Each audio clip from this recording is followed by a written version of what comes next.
Reading from Mesillat Yesharim, the first parak. We've already started. Just to go over the first paragraph. Yesod HaChasidut b'shar she'avodat mimahu she'isbar v'yisam v'seitz al adam machal v'sob olamol l'mat tzarich she'yasim avato v'gamato kol asher hu amel kol yemei chayav. The foundation of saintliness, the root of perfection, the service of God, lies in a man coming to see clearly and to recognize as the truth, the nature of his duty in the world, and the end towards which he should direct his vision, his aspiration, in all of his life, as all days of his life. I went through this quickly because we already got over this in the previous video. But basically, the ramchal goes on to say, and to explain, that God's purpose for creating the world is to bestow good onto us. The place for this true good is in Olam Haba. There we receive the reward, which we obtained through doing the mitzvot. It says in Pirkei Avot, Da'od Chavav, this world is like a world corridor for the world to come. We put on our clothes, get ready for the king. We do that with good deeds, mitzvot, charity, learning Torah. In the future, we receive the reward. It says in Pirkei Avos, which remember, we don't want to serve God al-manat l'kabel pras, on the condition to receive a prize, but shelo lishma bal lishma. That which we do without the right intentions will come to the right intentions. So there's an idea, Talmud Torah keneged kulam, right, which is true.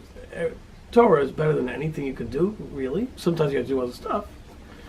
But when it comes down to it, if you have a choice between this mitzvah and anything else, the best mitzvah is Torah.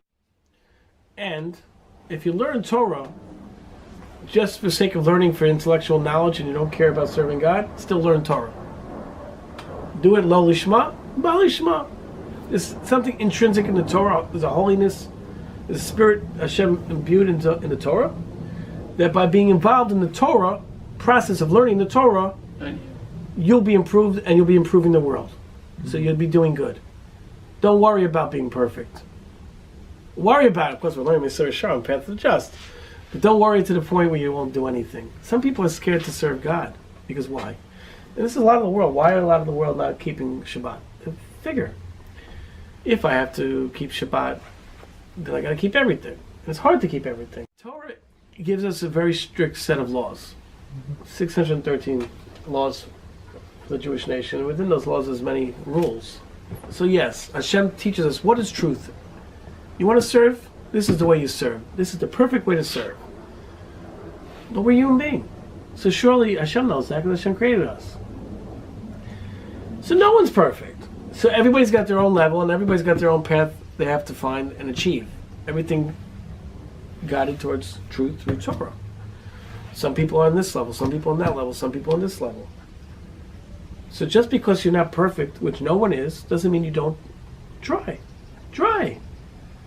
So that's why I tell people, there's some people who aren't ready to keep Shabbat laws. I'm saying, you know what? Even if you don't observe Shabbat, do you know it's a great deed if you remember Shabbat? Just remember, just think to yourself, it's Shabbat, and you get a good deed. Zachor it's Yom HaShabbat l'kadsho. I was in the optometry store. A man was brought up in Israel, but he's not observant. I said this. He said, really? I was on the phone booking a reservation. I was trying to get a key for a room for Shabbat, because a lot of keys in hotels are electronic. It's very hard to find a Shabbat key. And the receptionist said, oh, I'm Jewish and my father is a chazan.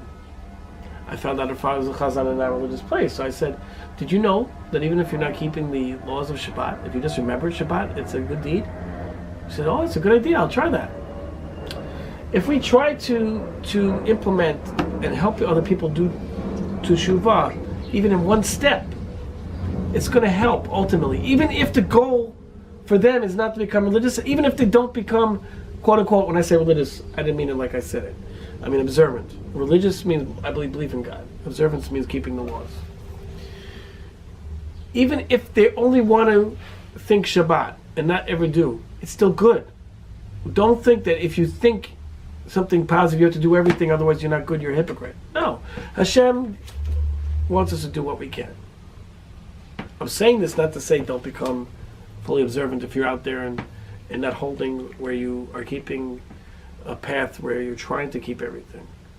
Always try to get to the point where you're trying to keep everything.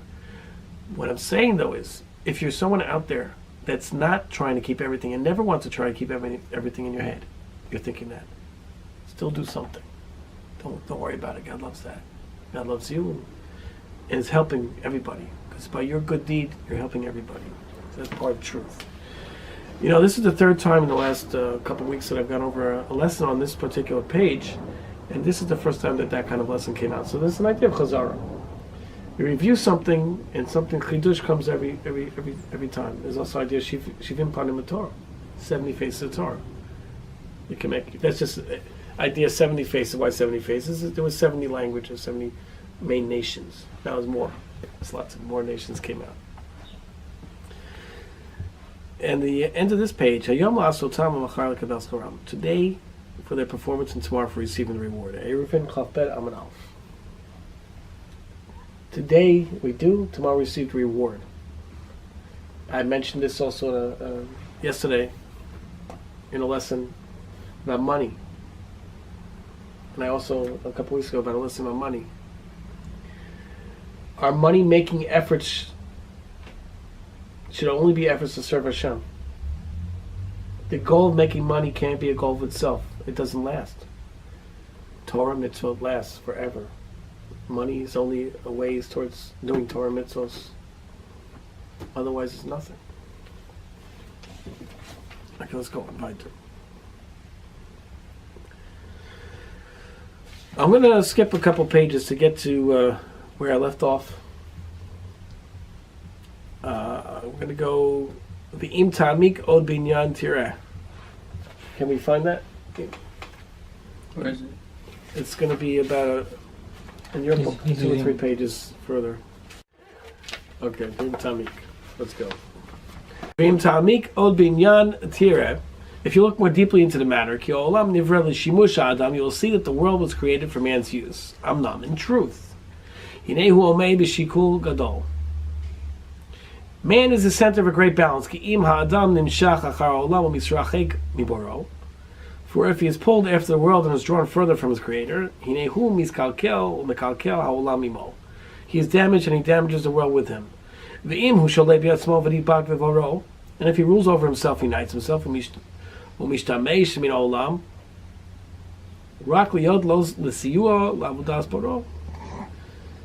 uses the world only to aid him in the service of his creator. He is uplifted, and the world itself is uplifted with him.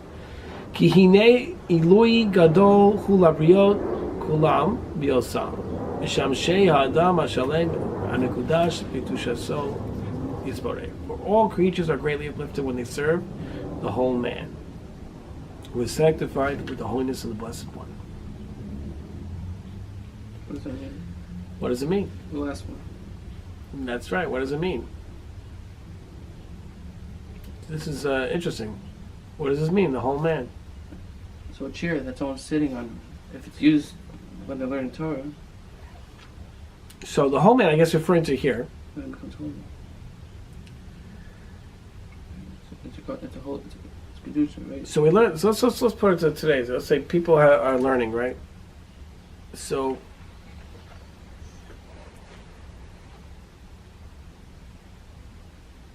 we're in this world. We're put here and have a great battle. Like when you're a baby coming out of the womb, you don't want to come to this world because you had the safety, protecting mom's womb. Before that, you're in Shemayim. And you know everything before you leave the womb. You learn the whole Torah in the womb. Right? You tap, and you don't know it. But you still remember, as a Jewish baby, you still have somewhere deep down, every Jewish Hashem has it. That's why people have the thing over their mouth. Cloud, So we're in a battle. So in this battle, if you take the factors of the world and what we learn in Torah, we're videotaping this, but you're supposed to listen to the shir. That's the key. No, this is not that important. The factors in this world can draw us away from Hashem. We're in a battle, right? Even the factors of the world that include the Torah world, there are factors in the Torah world that will try to keep us away from serving Hashem. I don't have to go into that right now, but there's plenty of things that happen even even the Torah world. Now imagine outside in the secular world. You're in a world. Right now we're in Queens, New York. In our community, there's a lot of Jewish people. For Chutz La'aretz, there's a lot of Torah here. But in most places in the world, you're just like in the world, right? And if you serve Hashem in that world, you're uplifting yourself in the world. If you let the world bring you down, it's the reverse. It's a great battle. The whole man is uplifting the creations of the world, all creatures, right? Are here to serve. What are creatures here to serve? Man. No, we're all serving God. I'm saying the creatures are here for man's purposes. Man serves God. Hashem created everything. Let's go on. When the Holy One Basi saw the light, he rejoiced. Or tzadikim yismach. The light of the righteous rejoices. And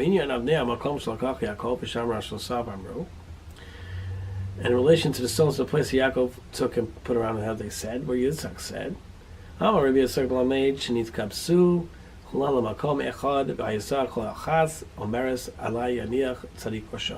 this teaches us that these stones gather themselves into one spot, each one saying, let the righteous one lay his head upon me. So the rocks themselves want to serve the whole man. Yaakov was a whole man, right?